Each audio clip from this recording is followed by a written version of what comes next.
Hello friends, welcome back to our channel simple track study, जिसमें चल रहा है डीएलएड फर्स्ट सेमेस्टर 2020 का सुपर फास्ट रिवीजन। सब्जेक्ट हमारी है बाल विकास एवं सीखने की प्रक्रिया और हमारा टॉपिक है कुछ महत्वपूर्ण प्रश्न। इस सब्जेक्ट के आपको कुछ महत्वपूर्ण प्रश्न इस वीडियो में कराए जाएंगे। बता देते हैं, अगर आप पहली बार विजिट कर रहे हैं हमारे चैनल को तो प्लीज़ सब्सक्राइब कीजिए और नोटिफिकेशन बिल को ज़रूर प्रेस कर लीजिएगा, जिससे हमारे आने वाले वीडियो आपको मिल जाएं। चलिए स्टार्ट करते हैं आज का सेशन। पहला क्वेश्चन हमारा है, बाल विकास की कितनी अवस्थाएं हैं। पूछा है कि बाल विकास की कितनी अवस्थाएं होती हैं। तो बाल विकास की 3 अवस्थाएं होती हैं। पहली है शैशवावस्था, सेकंड है बाल्यावस्था, थर्ड है किशोरावस्था। शैशवावस्था 0 से 5 वर्ष यानी जन्म से 5 वर्ष तक होती है, और दूसरी है बाल्यावस्था जो कि 6 से 12 वर्ष तक। तीसरी है किशोरावस्था जो कि 13 वर्ष से 18 वर्ष तक होती है।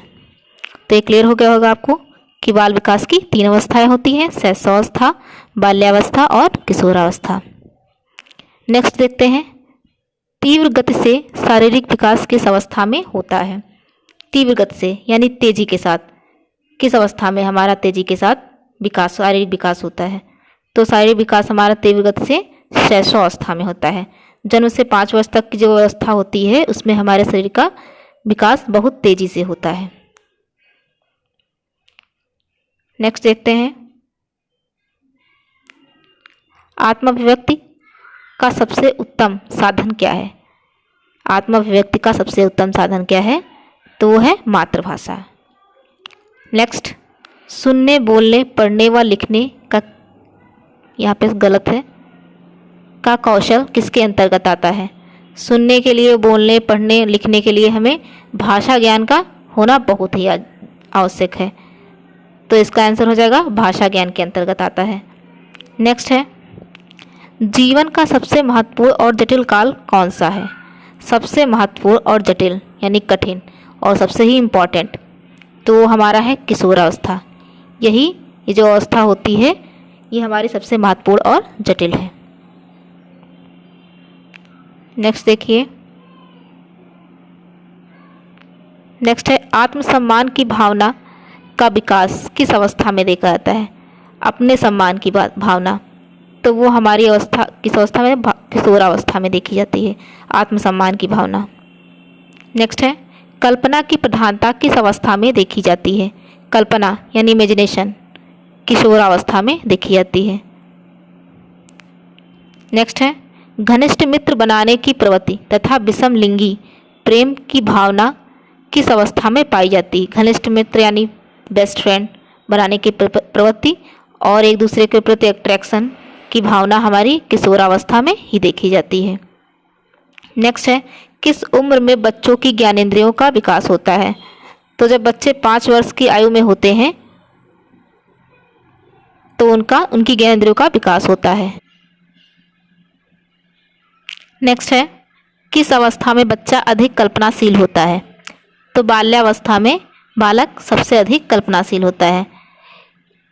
कल्पना की भावना सब में ही होती है, बाल्यावस्था हो चाहे किशोरावस्था हो, सभी लोग कल्पना करते हैं, लेकिन बाल्यावस्था में बच्चा ज़्यादा कल्पनाशील होता है। नेक्स्ट देखिए, कौन सी अवस्था जटिल मानी जाती है। अभी बताया है किशोरावस्था सबसे जटिल काल होता है, क्योंकि इस अवस्था में किशोर को नए ढंग से समायोजन करना पड़ता है, नए तरीके से। क्योंकि जब किशोरावस्था में बालक पहुंचता है तो उसे नए ढंग से समायोजन करना पड़ता है, नए परिवेश में रहना पड़ता है, इसलिए नए ढंग से उसे समायोजन करना पड़ता है। नेक्स्ट है, संवेग कितने प्रकार के होते हैं। तो संवेग 3 प्रकार के होते हैं, क्रोध, भय, प्रेम। और इसी के साथ एक चीज़ और डिस्कस कर लेते हैं। संवेग वैसे 14 प्रकार के होते हैं, ये मेन है हमारे जो सभी में पाए जाते हैं। तो 14 प्रकार के कौन कौन से होते हैं। भय, क्रोध, घृणा, वात्सल्य, करुणा, कामुकता, आश्चर्य, आत्महीनता, आत्म अभिमान, एकाकीपन, भूख, अधिकार, प्रतिभाव, आमोद। ये सब होते हैं, लेकिन ये हमारे मेन होते हैं 3। नेक्स्ट देखते हैं, किस वर्ष में बच्चा दूसरों के साथ समायोजन करना सीख लेता है? जब बच्चा 5 साल का हो जाता है तो थोड़ी बहुत उसमें समझ आ जाती है, तब वह दूसरों के साथ समायोजन करना सीख लेता है।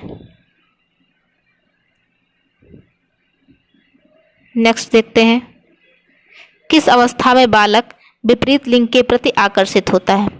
किशोरावस्था में बालक और बालिकाओं में एक दूसरे के प्रति आकर्षण उत्पन्न होता है। नेक्स्ट, 2 वर्ष की आयु तक बच्चे का ज्ञान कितना होता है? एग्जैक्ट नहीं बता सकते, लेकिन 2 वर्ष की आयु तक बच्चे का शब्द ज्ञान लगभग 120 शब्दों का हो जाता है।